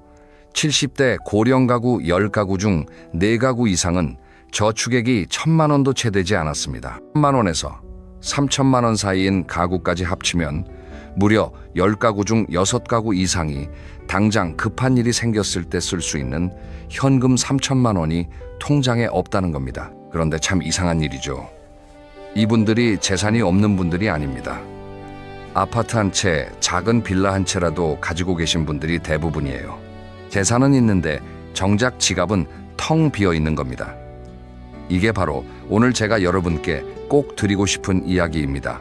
오늘 이 영상에서는요, 왜 70대의 현금이 반드시 있어야 하는지, 도대체 얼마나 있어야 마음이 편한 건지, 그리고 지금이라도 현금을 만들 수 있는 현실적인 방법까지 하나하나 차근차근 풀어드리겠습니다. 끝까지 보시면 분명히 나도 이렇게 하면 되겠구나 하는 답을 찾으실 수 있을 겁니다.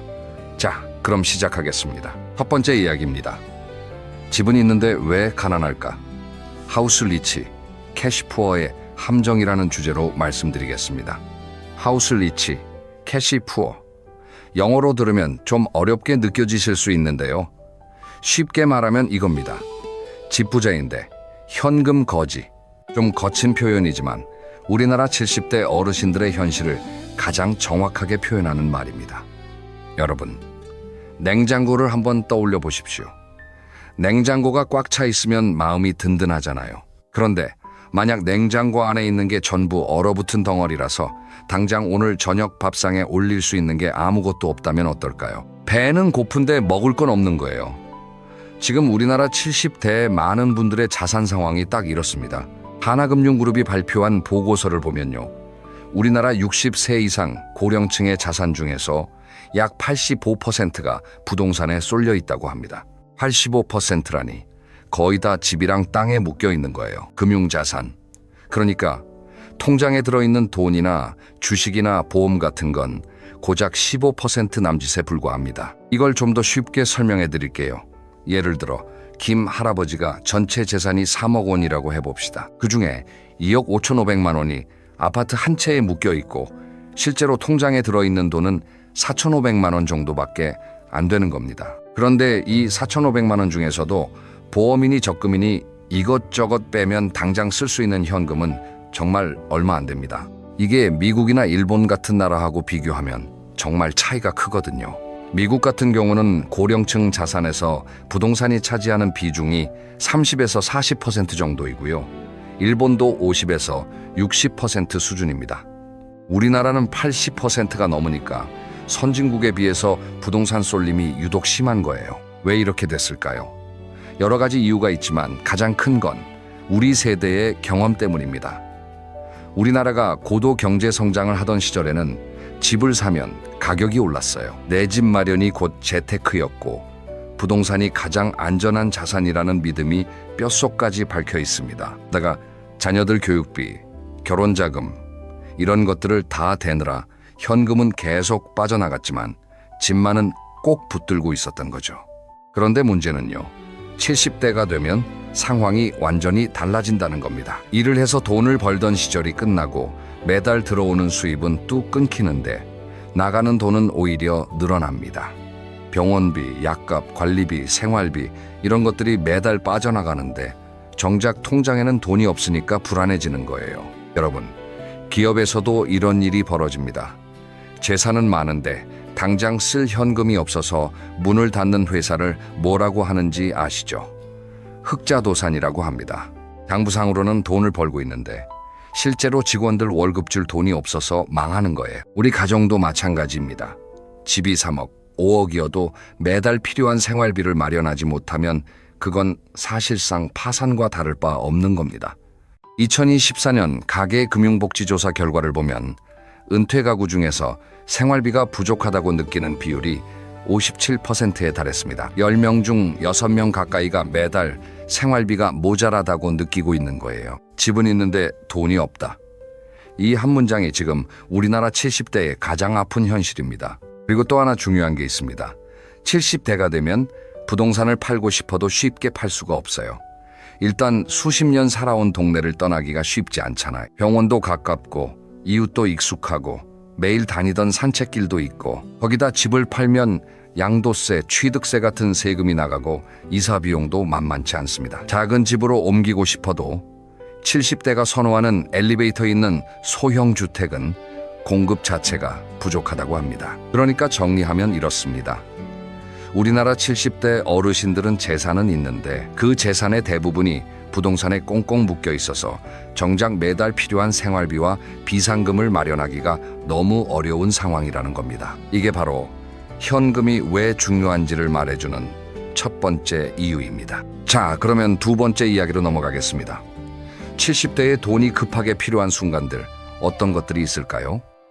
젊었을 때는 돈이 급하게 필요한 일이 생겨도 어떻게든 벌어서 메꿀 수 있었습니다. 야근을 더 하든 아르바이트를 하든 대출을 받던 방법이 있었어요. 그런데 70대가 되면 그런 선택지가 대부분 사라집니다.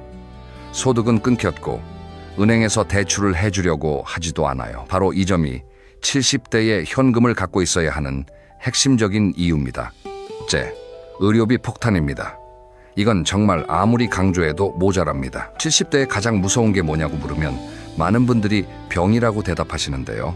사실 병 자체보다 더 무서운 건 병원비입니다. 연구에 따르면 한국인의 인당 생애 의료비는 남성이 약 1억 8천만 원, 여성이 약 2억 2천만 원 수준으로 추산됩니다. 그런데 이 의료비의 절반 이상이 65세 이후에 집중적으로 발생한다고 합니다. 특히 뇌혈관 질환 같은 경우는 전체 의료비의 80% 이상이 65세 이후에 나온다는 연구 결과도 있습니다. 구체적으로 어떤 상황이 벌어지는지 한번 상상해 보십시오. 어느 날 아침에 배우자가 갑자기 쓰러집니다.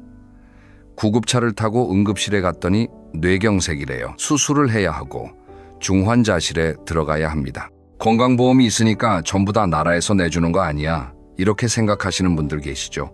절대 그렇지 않습니다. 건강보험에서 보장해주는 부분이 있지만 비급여 항목이라는 게 있어요. 특수치료제, 상급 병실 차액, 간병인 비용 같은 것들은 환자가 직접 내야 합니다. 한 달 입원비가 300만 원에서 500만 원이 나올 수도 있고, 요양병원으로 옮기면 자기 부담금이 월 80만 원에서 300만 원까지 나갈 수 있습니다. 이게 한 달이면 괜찮을 수도 있어요. 그런데 70대 이후의 질병은 한 달 만에 끝나는 게 아닙니다. 석 달, 6개월, 1년 이상 계속될 수 있어요. 그러면 1,000만 원, 2,000만 원은 순식간에 사라집니다. 이때 통장에 비상금이 없으면 어떻게 되겠습니까? 집을 급하게 팔아야 하는 상황이 오는 겁니다. 금매로 내놓으면 죗값을 못 받죠. 아니면 자녀들에게 손을 벌려야 합니다. 그 마음이 어떻겠습니까? 둘째, 간병비입니다. 우리나라 평균 수명은 약 82세 정도인데요. 건강하게 활동할 수 있는 건강 수명은 70세 안팎이라고 합니다. 이 말은 뭐냐면 평균적으로 약 10년에서 12년 정도는 어딘가 아프면서 다른 사람의 도움을 받아가며 살아야 한다는 뜻입니다.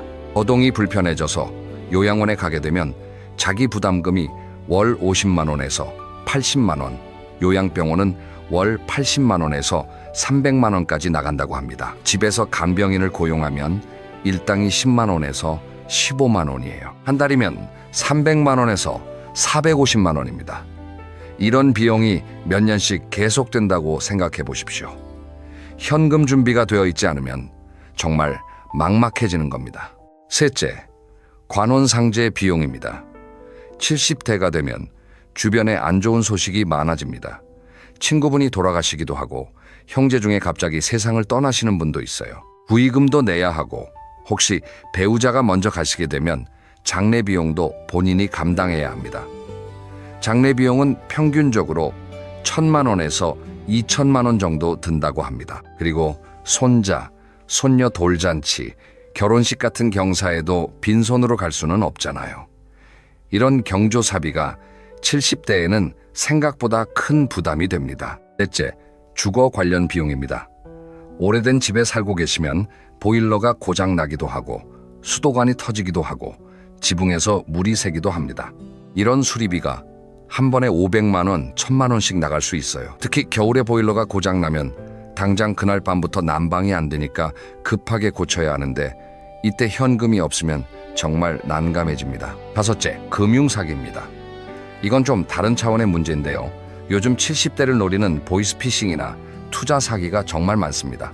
물론 사기를 당하지 않는 게 최선이지만 만약 사기를 당해서 큰 돈을 잃었을 때 최소한의 생활 자금은 따로 남겨두어야 합니다. 전 재산을 한 곳에 넣어두지 말고 비상 자금만큼은 절대 건드리지 않는 별도의 통장에 보관해야 한다는 뜻이에요. 이 5가지 상황 중에서 단 하나도 겪지 않을 자신이 있으시다면 그분은 정말 축복받은 분입니다. 하지만 현실적으로 70대를 보내면서 이 중 한두 가지는 반드시 겪게 됩니다. 그때 현금이 있느냐 없느냐가 여러분의 노후 삶의 질을 완전히 바꿔놓는 겁니다. 자, 여기까지 들으시면 이런 생각이 드실 수 있습니다. 나는 국민연금을 받고 있으니까 괜찮지 않을까? 그래서 세 번째 이야기를 준비했습니다. 연금만으로는 왜 부족한가? 이 부분은 정말 중요하니까 집중해서 들어주십시오. 국민연금 참 고마운 제도입니다. 매달 꼬박꼬박 통장에 들어오니까 든든하게 느껴지시죠? 그런데 여러분, 지금 받고 계신 국민연금이 매달 얼마인지 정확히 계산해 보신 적 있으세요? 2025년 기준으로 국민연금 평균 수령액은 대략 60만 원에서 70만 원 사이입니다. 자, 그러면 한 달 생활비는 얼마나 들까요? 국민연금연구원에서 조사한 바에 따르면 70대 부부 기준 적정 생활비는 약 230만 원에서 240만 원 정도이고 혼자 사시는 분은 약 145만 원 정도라고 합니다. 계산이 바로 나오시죠? 국민연금으로 매달 70만 원을 받는데 혼자 사셔도 최소 145만 원이 필요하니까 75만 원이 모자랍니다. 부부라면 더 심각합니다. 이 130만 원이 필요한데 부부 합산 연금이 120만 원이면 110만 원이 부족한 거예요. 이 부족분을 어디서 메꿀 수 있을까요? 회직연금이나 개인연금이 있는 분은 다행이지만 우리나라 70대 중에서 3층 연금, 그러니까 국민연금, 퇴직연금, 개인연금 세 가지를 다 갖추고 계신 분은 그리 많지 않습니다. 특히 지금 70대이신 분들은 국민연금 제도가 완전히 자리 잡기 전에 사회생활을 시작하신 세대예요. 가입 기간이 짧은 분이 많고 퇴직금을 중간 정산해서 주택 구입이나 자녀 교육비로 쓰신 분도 많습니다. 그래서 연금만으로는 생활비를 감당하기 어려운 분들이 대다수라는 겁니다. 여기에 물가 상승이라는 보이지 않는 적도 있습니다. 여러분, 10년 전에 짜장면이 얼마였는지 기억하세요? 지금은 많이 올랐잖아요. 물가는 계속 오르는데 연금 인상률은 그 속도를 따라가지 못합니다. 지금 70만 원이 5년 후, 10년 후에는 실질적으로 50만 원, 40만 원의 가치밖에 안 될 수 있다는 얘기입니다. 한 가지 더 중요한 이야기를 드리겠습니다.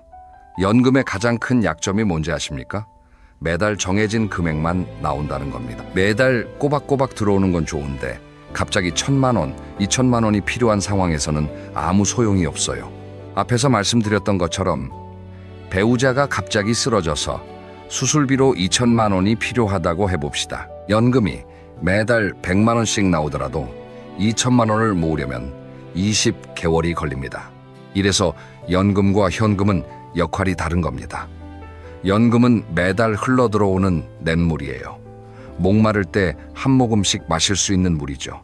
하지만 현금은 갑자기 불이 났을 때 쏟아부을 수 있는 물탱크입니다. 평소에는 가만히 있지만 위기 상황에서 나를 구해주는 거예요. 냇물도 필요하고 물탱크도 필요합니다. 둘 다 있어야 안전한 거예요. 선진국에서는 이 점을 잘 알고 있어서요. 은퇴 설계를 할 때 연금만 준비하는 게 아니라 반드시 비상현금도 따로 마련하도록 교육하고 있습니다. 미국, 일본, 독일 같은 나라의 노인분들에게 매달 주요 수입원이 뭐냐고 물어보면 연금이라고 답한다고 해요. 하지만 그와 별도로 비상자금은 꼭 갖고 있습니다. 자, 그러면 이제 가장 중요한 질문에 답을 할 차례입니다. 도대체 현금을 얼마나 갖고 있어야 할까요? 네 번째 이야기입니다. 그러면 현금은 얼마나 있어야 할까? 이 질문에 대한 답은 사실 사람마다 다릅니다. 서울에 사시는 분과 시골에 사시는 분은 생활비가 다르고 건강 상태도 다르고 가족 상황도 다르니까요. 그래서 일률적으로 얼마라고 말씀드리기는 어렵지만 기본적인 계산법은 있습니다. 전문가들이 공통적으로 이야기하는 첫 번째 기준은 최소 6개월에서 1년치 생활비를 현금으로 보유하라는 겁니다. 예를 들어 한 달 생활비가 200만 원이라면 200만 원 곱하기 12개월에서 2,400만 원 정도는 언제든 꺼내 쓸 수 있는 형태로 갖고 있어야 한다는 거예요. 그런데 여기서 끝이 아닙니다. 70대에는 앞서 말씀드린 것처럼 의료비 같은 큰 지출이 갑자기 발생할 수 있잖아요. 그래서 생활비와는 별도로 비상의료자금을 추가로 마련해야 합니다. 이 금액은 최소 2천만 원에서 3천만 원 정도로 잡는 것이 안전합니다. 정리하면 매달 생활비 200만 원 기준으로 1년치 생활비 2,400만 원의 비상의료자금 3천만 원을 더하면 약 5,400만 원입니다. 물론 넉넉하게 잡으면 7천만 원에서 1억 원까지도 권장하는 전문가가 있습니다. 여기서 일본의 사례를 한번 비교해 보겠습니다. 일본은 우리나라보다 먼저 초고령화를 경험한 나라입니다. 일본 70대 가구의 46%가 저축액이 1,000만 엔, 우리 돈으로 약 9천만 원 이상을 보유하고 있다고 합니다. 일본의 70대 거의 절반이 현금성 자산으로 1억 원 가까이 갖고 있다는 뜻이에요. 왜 그러냐면 일본은 오래전에 부동산 버블이 꺼진 경험이 있어요. 집값이 반토막 나는 걸 직접 겪었던 세대이기 때문에 부동산보다 현금을 더 신뢰하게 된 겁니다. 우리나라는 아직 부동산에 대한 믿음이 강하지만 일본의 사례를 보면 현금의 중요성을 무시해서는 안 된다는 걸 알 수 있습니다. 물론 이렇게 말씀드리면 나는 그렇게 큰 돈이 없는데 어떡하지? 하고 걱정되실 수 있습니다. 그래서 현실적인 기준을 하나 더 드리겠습니다. 전문가들은 전체 자산에서 금융자산, 그러니까 현금화할 수 있는 자산의 비율을 최소 30%에서 50%까지 높이라고 조언합니다. 지금 전체 자산이 3억 원이라면 그중 9천만 원에서 1억 5천만 원 정도는 부동산이 아닌 통장이나 예금이나 채권 같은 형태로 갖고 있어야 한다는 거예요. 이건 한꺼번에 만들어야 하는 게 아닙니다. 지금부터 조금씩 할 수 있는 만큼 현금 비중을 높여가면 됩니다. 중요한 건 방향을 아는 거예요. 지금 내 자산이 부동산에 너무 몰려 있다는 걸 인식하고 조금씩이라도 현금 쪽으로 옮겨가는 노력을 시작하는 것이 핵심입니다. 그리고 한 가지 더 말씀드릴 게 있는데요. 현금이라고 해서 꼭 은행 보통 예금에만 넣어두라는 뜻은 아닙니다. 언제든 꺼내 쓸 수 있는 유동성을 유지하면서도 약간의 이자를 받을 수 있는 방법도 있어요. 이건 5번째 이야기에서 좀 더 자세히 다루겠습니다. 여기서 잠깐 한 가지 질문을 드리겠습니다. 혹시 지금 이 영상을 보시면서 우리 집은 부동산밖에 없는데 그럼 어떻게 현금을 만들지? 하고 고민되시는 분 계시죠? 바로 그 이야기를 지금부터 하겠습니다. 5번째 이야기입니다. 현금을 만드는 5가지 현실적인 방법. 제가 지금부터 말씀드리는 방법들은 당장 내일부터 알아볼 수 있는 현실적인 것들로만 골랐습니다. 너무 복잡하거나 전문적인 투자 이야기는 하지 않겠습니다. 우리 70대 어르신들이 직접 실행할 수 있는 것 위주로 설명드리겠습니다. 첫째, 주택연금입니다. 주택연금은 본인 소유의 집을 담보로 맡기고 매달 일정 금액을 연금처럼 받는 제도입니다. 한국주택금융공사에서 보증을 해주기 때문에 안전합니다. 많은 분들이 주택연금에 대해서 오해를 가지고 계세요. 집을 나라에 빼앗기는 거 아니야? 이렇게 생각하시는 분이 있는데 전혀 그렇지 않습니다. 주택연금에 가입하셔도 그 집에 계속 사실 수 있어요. 돌아가실 때까지 사시고 나중에 받은 연금액을 정산한 후에 남는 부분은 자녀에게 상속도 가능합니다. 예를 들어 볼게요. 공시가격 3억 원짜리 집에 사시는 73분이 주택연금에 가입하시면 매달 약 90만 원에서 100만 원 정도의 연금을 받을 수 있습니다. 이걸 국민연금과 합치면 상당한 월 수입이 되겠죠. 그리고 주택연금에는 수시 인출 기능이라는 것도 있어서 의료비 같은 목돈이 필요할 때 한꺼번에 일정 금액을 뺐을 수도 있습니다. 그러니까 주택연금은 매달 나오는 생활비도 되고 비상시 현금 역할도 할 수 있는 일석이조의 방법인 거예요. 둘째, 다운사이징입니다. 다운사이징이라는 말이 좀 어려울 수 있는데 쉽게 말하면 지금 사시는 큰 집을 팔고 좀 더 작고 저렴한 집으로 옮기는 것을 말합니다. 70대가 되면 자녀들은 이미 다 독립했잖아요. 통계를 보면 65세 이상 가구 중에서 1인 또는 2인 가구 비중이 80%가 넘습니다. 두 분이서 혹은 혼자서 30평대 아파트에 사실 필요가 있을까요? 예를 들어 5억 원짜리 아파트를 팔고 3억 원짜리 소형 아파트로 옮기시면 2억 원의 현금이 생깁니다. 이 2억 원을 잘 운용하면 매달 꾸준한 수입도 만들 수 있고 비상금도 확보할 수 있어요. 물론 이사가 쉬운 일은 아닙니다. 정든 동네를 떠나야 하고 짐도 줄여야 하고 여러모로 귀찮은 일이 많습니다. 하지만 노후의 경제적 안정이라는 큰 그림에서 보면 다운사이징은 매우 효과적인 방법입니다. 셋째, 연금 다층화입니다. 이건 국민연금 외에 추가적인 연금 수입을 만드는 방법을 말합니다.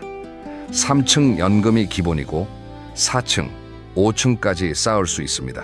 4층 연금은 바로 방금 말씀드린 주택연금이나 농지연금이 해당됩니다. 5층 연금은 개인적으로 추가 가입하는 연금보험이나 타깃 인컴 펀드, 약자로 TIF라고 부르는 상품이 있어요. 이건 매달 일정한 수익을 배당 형태로 돌려주는 금융 상품인데 70대 이후에 안정적인 현금 흐름을 만드는 데 도움이 됩니다.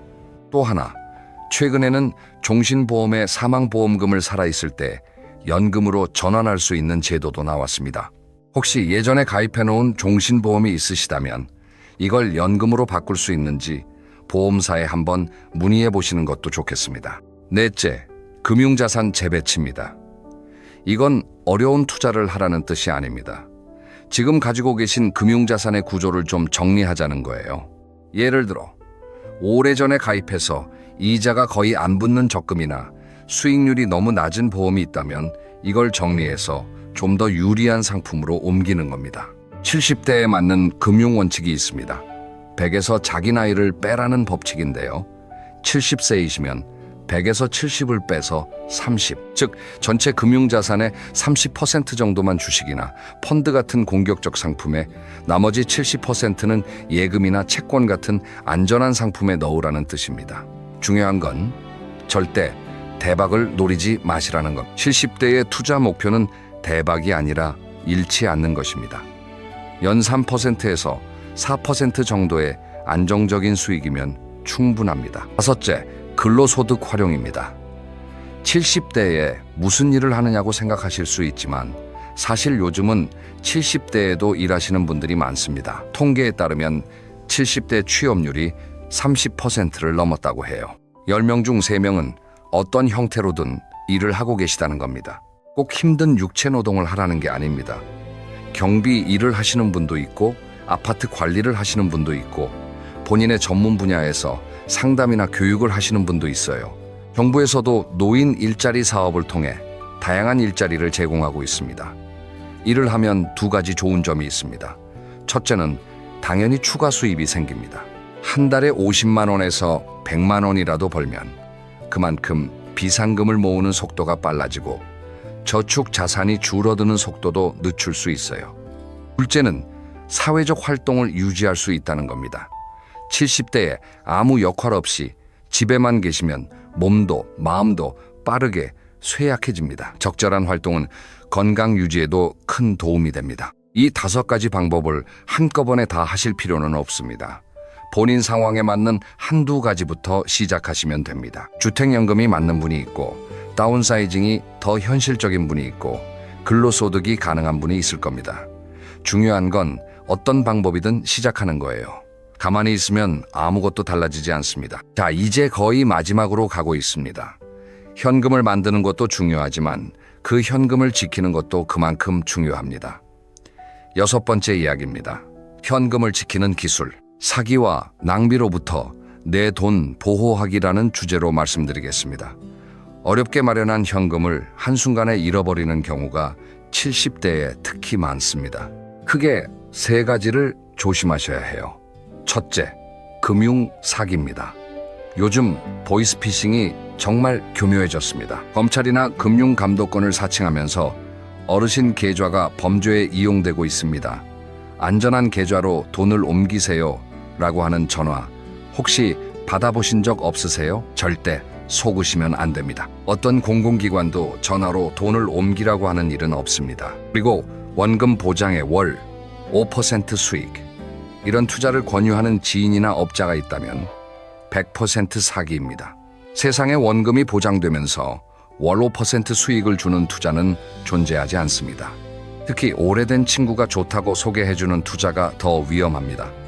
그 친구도 모르고 속고 있는 경우가 대부분이에요. 현금을 보호하는 가장 좋은 방법은 분산입니다. 한 통장에 다 넣어두지 마시고 여러 곳에 나눠서 보관하십시오. 둘째, 충동적인 투자입니다. 주변에서 주식으로 돈을 벌었다, 부동산으로 큰 돈을 만들었다, 이런 이야기를 들으면 마음이 흔들릴 수 있습니다. 하지만 70대의 투자로 큰 돈을 잃으면 회복할 시간이 없습니다. 30대, 40대는 잃어도 다시 벌 수 있지만 70대는 그럴 수가 없어요. 특히 요즘 유행하는 가상화폐나 해외 선물 같은 고위험 투자는 절대 하지 마십시오. 이런 건 전문가들도 손해를 보는 시장입니다. 노후 자금은 수익보다 안전이 우선이에요. 셋째, 자녀에 대한 과도한 지원입니다. 이건 좀 말씀드리기 조심스러운 부분인데요. 우리나라 부모님들은 자녀에게 참 많이 해주시잖아요. 결혼자금, 주택 구입 자금, 손주 교육비까지. 그런데 본인의 노후 자금을 깎아서 자녀에게 주시는 건 정말 위험합니다. 비행기를 타면 안전방송에서 이런 말 하잖아요. 산소 마스크가 떨어지면 본인 것부터 먼저 착용하세요. 내가 먼저 안전해야 다른 사람도 도울 수 있는 겁니다. 노후 자금도 마찬가지입니다. 부모님이 경제적으로 무너지면 결국 그 부담은 자녀에게 돌아갑니다. 지금 조금 덜 도와주더라도 부모님 스스로가 건강하게 경제적으로 자립해서 사시는 게 자녀들에게도 가장 큰 도움이 됩니다. 50대에서는 노후를 위해 자녀가 필요하다고 생각하는 비율이 48% 정도로 절반이 안 됩니다. 반대로 말하면 절반 이상이 은퇴 후 스스로 살겠다는 의지를 갖고 있다는 거예요. 그리고 20대, 30대 자녀 세대에서도 부모를 경제적으로 지원하겠다는 비율은 30% 정도밖에 되지 않습니다. 자녀에게 기대하기보다 스스로 준비하는 게 현실적입니다. 이제 마무리할 시간입니다. 오늘 이야기한 내용을 간단하게 정리해드리겠습니다. 첫째, 우리나라 70대 대부분은 자산의 80% 이상이 부동산에 묶여 있어서 정작 급할 때 쓸 현금이 부족합니다. 이것이 하우스 리치, 캐시 푸어 현상이고 바로 여러분이 현금을 반드시 확보해야 하는 이유입니다. 둘째, 70대에는 의료비, 간병비, 경조사비, 주거 수리비, 금융 사기 피해 등 갑작스러운 큰 지출이 발생할 확률이 매우 높습니다. 이런 상황에서 현금이 없으면 삶 전체가 흔들릴 수 있습니다. 셋째, 국민연금은 소중한 수입원이지만 매달 정해진 금액만 나오기 때문에 목돈이 필요한 위기 상황에는 대응이 어렵습니다. 연금은 냇물이고 현금은 물탱크입니다. 둘 다 있어야 합니다. 넷째, 현금의 적정 규모는 최소 1년치 생활비에 비상의료 자금 2천만 원에서 3천만 원을 더한 금액입니다. 전체 자산에서 현금화 가능한 자산의 비율을 30% 이상으로 끌어올리는 것이 목표입니다. 다섯째, 현금을 만드는 방법으로는 주택연금, 다운사이징, 연금 다층화, 금융자산 재배치, 근로소득 활용이 있습니다. 자기 상황에 맞는 방법부터 시작하시면 됩니다. 여섯째, 어렵게 만든 현금은 금융 사기, 충동 투자, 자녀에 대한 과도한 지원이라는 세 가지 위험으로부터 반드시 지켜야 합니다.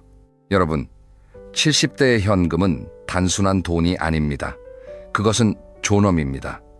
아플 때 치료를 받을 수 있는 존엄, 누구에게 손 벌리지 않고 살아갈 수 있는 존엄, 갑자기 어려운 일이 닥쳐도 당황하지 않을 수 있는 마음의 여유, 이 모든 게 통장 잔고에서 시작됩니다. 지금 당장 큰 돈을 만들 수 없더라도 괜찮습니다. 오늘 이 영상을 보신 것 자체가 이미 첫 번째 걸음입니다. 내일 아침에 은행에 가셔서 비상금 통장 하나를 따로 만드십시오. 한 달에 10만 원이라도 좋습니다. 거기서부터 시작하시면 됩니다. 오늘 긴 이야기 끝까지 들어주셔서 정말 감사합니다. 다음 영상에서는 70대가 절대 해서는 안 되는 투자 5가지에 대해서 이야기해 드리겠습니다. 주변에 이런 투자를 권유받고 계신 분이 있다면 다음 영상도 꼭 챙겨보시기 바랍니다. 그럼 다음에 또 만나요. 건강하십시오.